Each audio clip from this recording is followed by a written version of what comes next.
Hello everyone, my name is Raj Surya, and today I'll be talking briefly about our recent work for EuroS&P posters exploiting efficiency vulnerabilities in dynamic deep learning systems. This work is collaborated with my advisor Wei Yang, and we are from University of Texas at Dallas.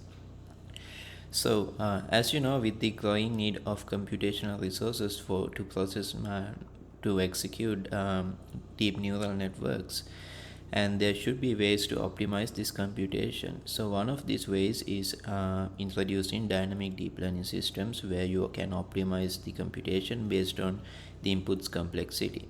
So these kind of dynamic deep learning systems are widely used in resource constrained or latency sensitive applications.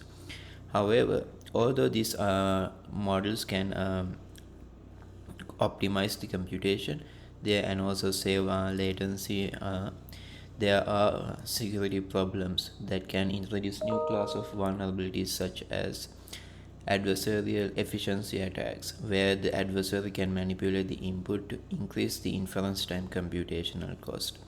So we formulate this kind of efficiency attacks as a constraint optimization problem, as you see in this equation, where you have a dynamic deep learning system N and you process an input X with through an hardware accelerator, and we can represent this computational cost in terms of energy consumption, latency, and floating point operations.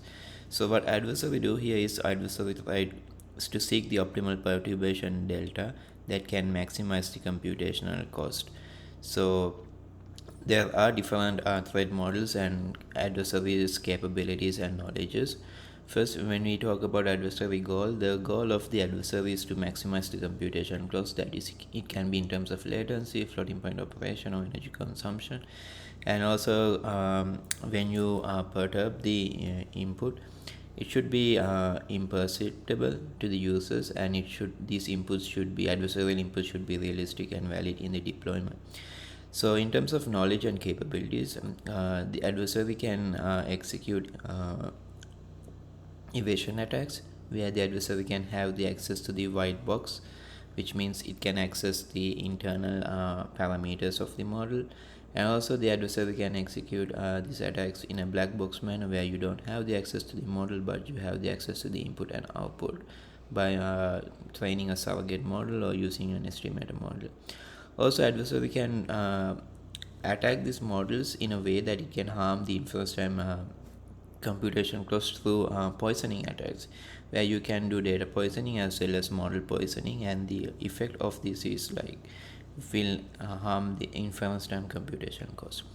However, before we go into these attacks, we first need to understand what kind of dynamic behaviors does these dynamic deep learning systems consist of.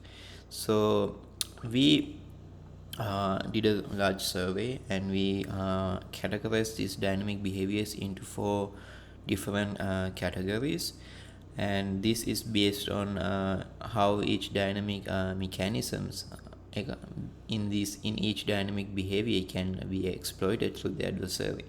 The first is D1, where dynamic computation per inference, where the internal execution paths during a single forward pass can be dynamic through, for example, like layer skipping mechanisms or conditional skipping or adaptive step sizing or having different aggregation sparsity.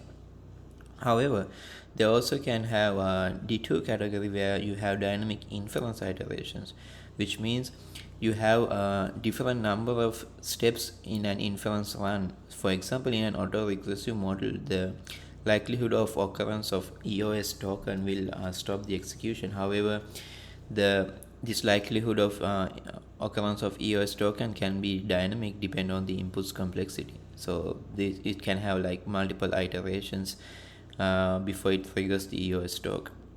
The third is the dynamic output production, where the number of output is varying for inference, and it can influence the downstream workloads, such as in object detection, where you can compute the non-maximum suppression and it will output the number of bounding boxes needed for object detection.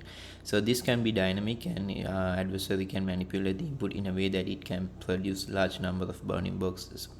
And we also in the for these three parts we have already introduced, and we have built a comprehensive taxonomy in our in our SOK paper, where I have attached the link below. You can take a read. And also in this post we introduce a new dynamic behavior called gating units, which means you have dynamic gating mechanisms. And this gating mechanism is responsible for like selection of modules or workloads that need required for execution, especially in pipeline systems where you have multiple layers, and each gate unit can decide how much of workload it should send to a different layer in a pipeline system.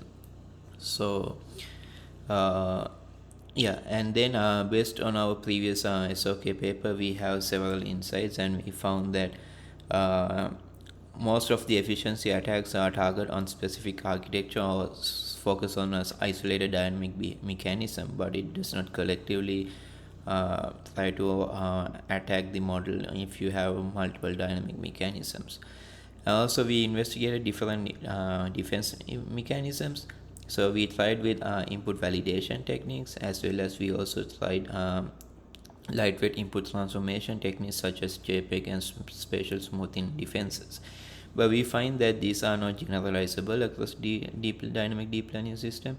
So, for example, like methods like JPEG and smoothing can reduce the attack success, but it can also harm the accuracy, because these attacks are initially focused on identifying adversarial attacks that are targeted to uh, change the model's prediction. However, when we apply this on efficiency attacks, we find you can minimize the efficiency in a certain.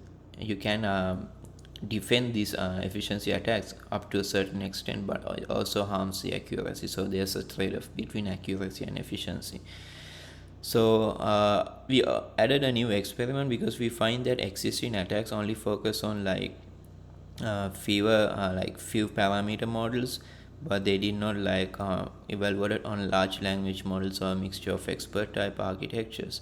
And also there's a gap between the strategies that has been explored in black box attacks, as well as in a real world setting. So in this work we added new evaluations on how the efficiency attacks on larger models perform.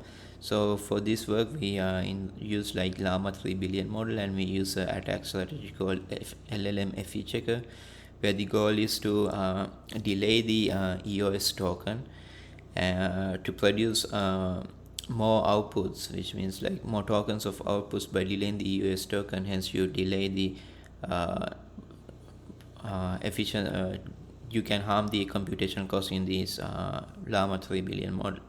So we tried with two different attacks: white box, where you use internal gradients, and also black box, where you find the most important token through removing the input tokens.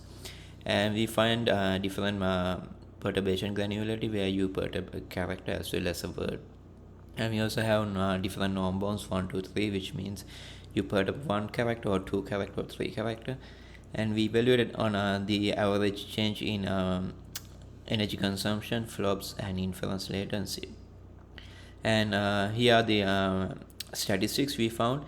And based on our research, we find that word level attacks consistently outperform other attacks. It can also increase up to 150% in energy consumption.